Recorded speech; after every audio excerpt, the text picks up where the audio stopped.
This is a legacy episode of the Lesbian Historic Motif podcast, originally released as part of the Lesbian Talk Show podcast group. Some references may be obsolete.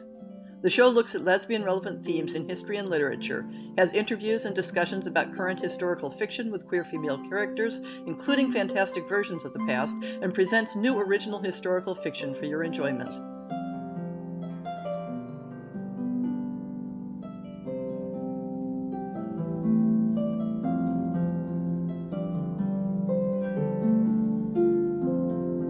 Welcome to the Lesbian Historic Motif podcast. Today we're having an interview with author Kathleen Knowles. I knew her as Kathy back a long time ago when we worked at the same biotech company together. Welcome, Kathy. Hello. So I have to start out by saying I am tickled to death at bumping into you again in the context of writing lesbian fiction because, wow, it's been like, you said 25 years? Yes, I think so. In the early 90s when we worked at Zoma Corporation. Yeah, right before the axe fell and we all got laid off, right? I think I left before that, but yes. Yes. So, and here we are again. Right, and we met at the Golden Crown Literary Society last year. Is that right? Actually, in New Orleans. Well, that wasn't last year. Last year, that was 2 years ago. Oh, sorry, 2 years ago. But I went and heard you at a reading in San Francisco. You and a couple other Bold Strokes Books authors were reading. And here's the embarrassing thing. I think at that point, it hadn't clicked in my mind that I already knew you.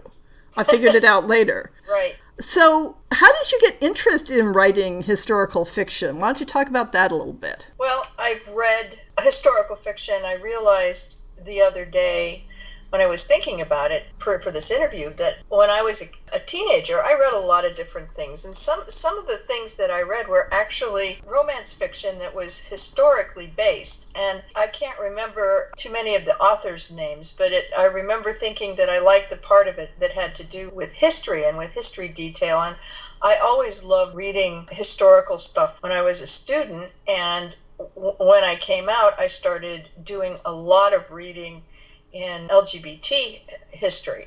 And I'm very interested and have read a great deal about different periods of time and different people. And so when I decided I wanted to write, and I will say I got started writing in fan fiction, but the idea that I had was almost automatically going to be historical romance and set in San Francisco because I like San Francisco history a lot. So you mentioned you did a lot of reading in LGBT history. Any particularly favorite periods?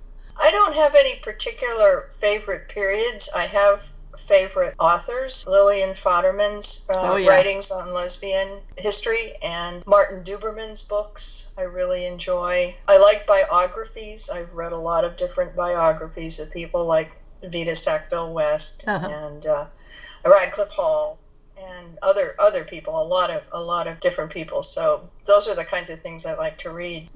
And for your own fiction, I noticed that you've got a set of 3 books. Now, I'm not sure they're a set, but you've got 3 books set in San Francisco right around the turn of the 20th century. 2 of them have the same pair of characters. Is the third one actually connected? The third one is connected. They're more or less a set. For the third one, I made the characters from the first 2 books, Beth and Carrie. I made them secondary characters and focused on a new set of main characters. So that's kind of the style that Bold Strokes Books likes to use if you're writing a series of some sort. So you could consider them a set of 3. So we have Awake Unto Me, and then A Spark of Heavenly Fire, and that's the first 2 with the same main couple. And yes. Then 2 Souls, which is the third book. Do they come in that order? Yes, that's the order. Yes, because then 2 Souls deals with the San Francisco earthquake. Right. I noticed that that's a bit of a favorite fictional touchstone for people. You aren't the only person who set a lesbian story around the time of the quake. What drew you to that particular era, or is that a really silly question? Well, first of all, I started out, and I'm not sure why I picked the turn of the century in particular. It sort of just evolved that I started with a wartime setting, which happened to be the Spanish-American War. And when I thought about that and thought if I ever wrote any more books and continued this story, that it would naturally go to the San Francisco earthquake. I don't know what it is about earthquakes. You live in the Bay Area too, Yeah. but earthquakes are something people talk a lot about, and it's very much identified with San Francisco. And the 1906 earthquake, lucky for me, has a huge amount of things written about it. Plenty of sources for different kinds of details. Whatever basic part of it you want to focus on, you can find something out about it. And I thought it would be an interesting thing to have my characters go through. All of them, basically 6 characters in the book, and they all have various ways of dealing with the earthquake. It's a disaster. It makes people react in different ways. Yeah, So, it's always that was what I was interested in. It's always a fun thing to throw at characters to make them react in extreme situations like that. Oh, I think so, yes. So why don't you tell us a little bit about what goes on in the book, so a little plot synopsis. Okay. In the first book, Awake Unto Me, is when the 2 characters, Beth and Carrie, meet. And they meet with a person that they have in common. And one's an orphan and had been adopted. She was orphaned when she was a young teenager, and she was adopted by someone and grew up to that point. She was adopted in the Barbary Coast, which was a pretty hardcore, bad part of town. And that's Carrie. And Beth grew up in a very middle-class family, but had a history of abuse by, I think it was the family minister. So they sort of meet by chance because the guy, the doctor was actually who adopted Carrie. Beth ends up in nursing school, and he's one of her professors. That's how they meet. So the first book describes their courtship, how they met, and how they fall in love. And there's a separation in it where Beth is sent off to war in the Philippines as a nurse. And she's gone for quite a period of time. And I don't want to give away too much of the plot. But basically, they get together and they become lovers in the second book, which a lot of people don't like to read. What happens after, the happily ever after is what they like to have in their heads, and they're done. They're basically, I've heard people say, well, I'm just done. I don't want to know if it doesn't work out, Yeah, it all worked out. Everything's great. But I tend to think that sometimes things are a little more interesting later on when you're trying to keep a relationship together, and there are all kinds of pressures on relationships, and I presume that wouldn't be any different. Even if it was 1900, it wouldn't make any difference. There would still be issues and problems that people would have to work through in order to keep their relationship going. So that's what the second one, A Spark of Heavenly Fire, is about. It's about how they get through a really rough period in their lives and manage not to break up. Finally, 2 souls. Beth and Carrie are there. They basically live with Beth's former professor, and she has now become a doctor instead of a nurse, and her mentor and his romantic partner. I have unmarried. I make a big deal about it, the fact that there's an unmarried couple, also another doctor, and they live in a big house that I basically picture up on Fillmore Street, the upper part of Fillmore Street, and another doctor who is living with them for a time, moved out from New York, and her name is Nora. And Nora, actually, Carrie is the one that introduces Nora to the woman who becomes her love interest, because her Abby, is not a doctor. The only main character, she's a doctor, and Carrie is a cook, but Abigail is a naturalist, and she's based on a real person that I was quite impressed when I heard a story of. So that's what happens, is basically the earthquake is what happens. And that's what they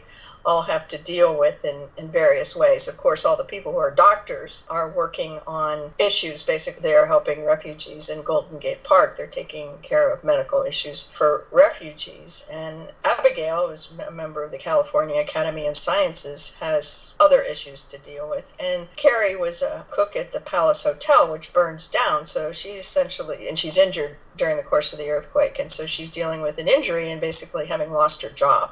Uh-huh. So that's the plot of the third book in the series.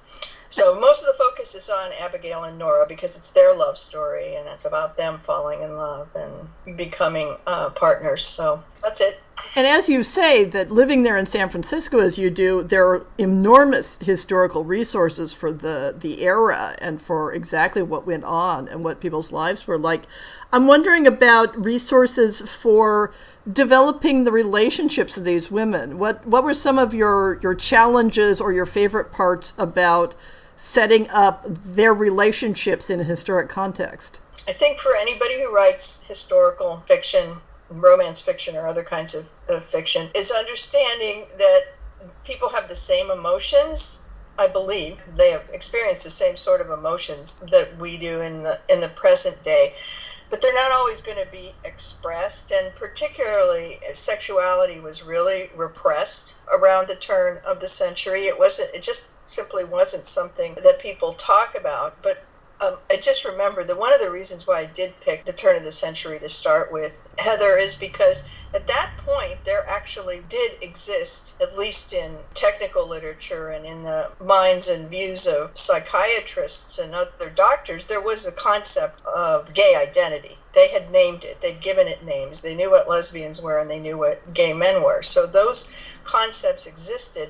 And I used the fact that a lot of my characters were doctors, particularly the one from New York, to point out to the fact that people actually knew they existed now. They had a name for it. It wasn't a mystery of any kind. So they could, to a certain extent, discuss it. Although the part that's difficult for people falling in love is they don't know it. None of the characters, at least at first, they don't understand what it is that they're going through, and they don't have a name for it, and they don't call it anything until they find out later. I'm speaking of Carrie and Beth. They find out later from their friend, the doctor from New York, Esther, what it's called. She said this is something that happens to certain people, and it's not like it's a terrible thing. Of course, I had to give them supportive secondary characters. I didn't want it to revolve around people's horrible reactions to it. So, I figure San Francisco is a place, and certainly was a place from the very start that absorbed a lot of different people from a lot of different places. So I think of San Francisco as a place where nothing can surprise anybody. Yeah, and I always like to look at it that, it's not erasing the fact that many people's lives in the past were awful, but we as authors get to choose which stories we want to tell. And there were happy stories that can be told. Yes. So where do you want to go in the future in your historic writing? What projects do you have in mind to work on? That's a great question. My co-worker, I guess, another writer I admire very much, who writes for Bold Strokes Books, Justine Saracen is her pen name, has always told me, she said, World War I, that's the place you got to go. She writes a lot about World War II, some really excellent books, but she said, World War I is where you want to go. That's the period of time that nobody has paid very much attention to. You ought to do that. I was going to say, I will argue that pre-20th century is what nobody's doing, but yeah, within the 20th century, I'll take that. Okay, that's funny. I think the World War I period is really interesting, but I think what I might be more interested, even though it's the same general time frame, is the beginning of the U.S. suffragist movement. Uh-huh. And as far as I know, California was one of the states that women got the vote a bit before the whole entire country, but I'm not sure of the exact year of that. It was something I ran across. So I'm thinking I want to write a story about a suffragist and, another woman, from some sort of background I haven't figured out yet. Write a romance novel with that background. Uh-huh. Women getting the right to vote. And the other one I want to do is actually World War II in San Francisco, or post-World War II San Francisco, when all of the soldiers and the sailors who were essentially dismissed from the service if they were found out to be gay, they basically stayed in San Francisco and Los Angeles and started gay communities. That's where it all started, was right after World War II. So I think I'd like to write a story about that period of San Francisco's history. Uh-huh. One more, because I've been interested in and slightly obsessed with for a long time, the Paris of pre-1920s, post-World War I, and then the 1920s. So much has been written about it. A lot has been written about that period of time in terms of the the actual history of it, the facts surrounding it, Natalie Barney's salon and Gertrude Stein's salon and the publishing that women did in Paris during that period. But I think I'd like to fictionalize someone, possibly the reporter Janet Flanner, the New Yorker reporter who wrote the letter from Paris. Uh-huh. She arrived in Paris with a lover in tow, but I think I might just get rid of that and have it be somebody who meets someone in Paris. So yeah, you could always just use her as a model. Third. Yep. So those are my 3 historical periods so far. Uh-huh. Any other topics you'd like to talk about before we start closing this up? Well, I write contemporary fiction as well as historical fiction, but most of the time, ultimately, I think I'm writing historical fiction even when I'm writing contemporary fiction, and it's because I like to have a context for people's lives. I mean, my life has a context. It doesn't really occur in a vacuum, and it occurs with a lot of other stuff happening around it, partly because I live in San Francisco and I've lived here for a very long time, and I've been out for a very long time. I like to use a something. The book that I just got published this month deals with Indiana's Religious Freedom Act. In 2015. That's the background of the story. So I think I'm almost always basically writing historical fiction. So where can your fans and readers find you online if they want to learn more about your books or follow you on social media? I am on Facebook under Kathy Knowles. You can just look me up. And I'm on Amazon. I have an author's page that I need to do some maintenance on, but I can be reached through Bold Strokes Books publishers. On my page in Bold Strokes Books has all kinds of ways to get hold of me, especially by email or by Facebook. And I tweet once in a while. Thank you very much. It's been a pleasure having you on the Lesbian Historic Motif podcast. Thanks for asking me, Heather. It was really great.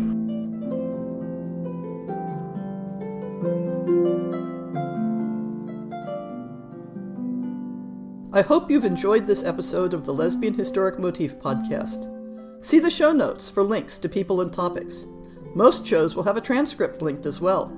If you have a book announcement, a topic suggestion, or might like to appear on the show, please drop me an email. If you enjoyed this podcast, please rate it and subscribe on your favorite podcast app, and consider supporting our Patreon.